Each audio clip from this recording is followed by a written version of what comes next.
बॉलीवुड फिल्में अपने गानों के बिना अधूरी हैं, गाने ना हो तो सब बोरिंग बोरिंग लगेगा। भारत के फेमस सिंगर्स अपनी आवाज से तो वैसे ही सबका दिल कील लेते हैं। लता मंगेशकर, किशोर कुमार, मोहम्मद रफी, आशा भोसले जैसे लेजेंड सिंगर्स को कोई नहीं भूल सकता। और इन्हीं सिंगर्स के बीच एक नाम ऐसी गायिका का भी है जो पिछले 50 सालों से गायकी कर रही है। उन्होंने कई बड़े सिंगर्स के साथ काम किया है। वो लगभग 45 भारतीय भाषाओं में 50,000 गाने गा चुकी हैं।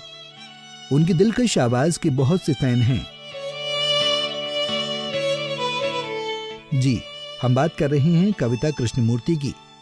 लेकिन आज हम उनके शानदार करियर की बात नहीं बल्कि पर्सनल लाइफ की करेंगे।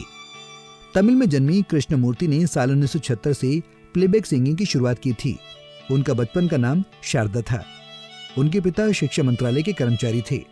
कविता ने अपनी आंटी के कहने पर संगीत की तालीम क्लासिकल सिंगर बलरामपुरी के मार्गदर्शन में हिंदुस्तानी क्लासिकल म्यूजिक की ट्रेनिंग से शुरू की थी। वो 8 साल की थी जब एक संगीत प्रतियोगिता में उन्होंने गोल्ड मेडल जीता था। सिंगर ने 1976 की फिल्म कादम्बरी के लिए अपना पहला गाना रिकॉर्ड किया था। गाना फिल्म महल के सुपरहिट सॉन्ग आएगा आने वाला का रीमेक है, जिसे शबाना आजमी पर फिल्माया गया था। हालांकि पिछले 30 साल से वो एक बीमारी से पीड़ित हैं, लेकिन उस बीमारी की वजह से उन्होंने कभी गायकी नहीं छोड़ी। वहीं शादी की बात करें तो पहले उन्हें लगता था कि वो कभी शादी ही नहीं करेंगी, लेकिन बाद में उन्होंने 4 बच्चों के पिता से शादी कर अपना घर बसा लिया। कविता ने 11 नवंबर 1999 को भारतीय वायलिनिस्ट और कंपोजर सुब्रमण्यम लक्ष्मीनारायण से शादी कर ली थी। 66 साल की कविता कृष्णमूर्ति को लगता था कि वे कभी शादी नहीं करेंगी और जिंदगी भर कुंवारी रहेंगी। मीडिया रिपोर्ट्स के अनुसार श्री सत्य साईं बाबा ने उनसे एक दिन कहा, आप एक दिन अपने संगीत की वजह से किसी से मिलेंगी जिससे आपकी शादी होगी, इसमें कोई संदेह नहीं है। कविता और सुब्रमण्यम एक गाने के लिए साथ आए थे और वक्त के साथ एक दूसरे के करीब आ गए थे।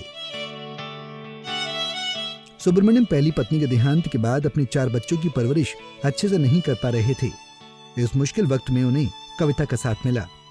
सुब्रमण्यम जब कॉन्सर्ट के चलते यात्रा पर होते तब कविता चारों बच्चों को संभालती थी। अपनी हेल्थ प्रॉब्लम्स के बारे में भी उन्होंने बात की और हेल्थ शॉर्ट्स को दिए इंटरव्यू में बताया था कि वे ब्रांकियल कोल्ड और साइनस जैसी समस्याओं से बीते 30 से 35 सालों से परेशान थीं। उन्होंने कहा था, मेरे साथ साइनस की कई दिक्कतें हैं, कई बार मुझे अस्थमा के अटैक आते हैं, लेकिन मैंने कभी गायकी नहीं छोड़ी।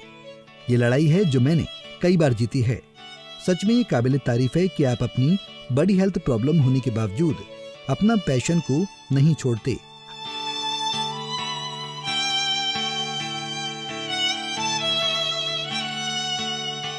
आपको कविता कृष्णमूर्ति का कौन सा गाना सबसे ज्यादा पसंद है, हमें कमेंट बॉक्स में बताना ना भूलें।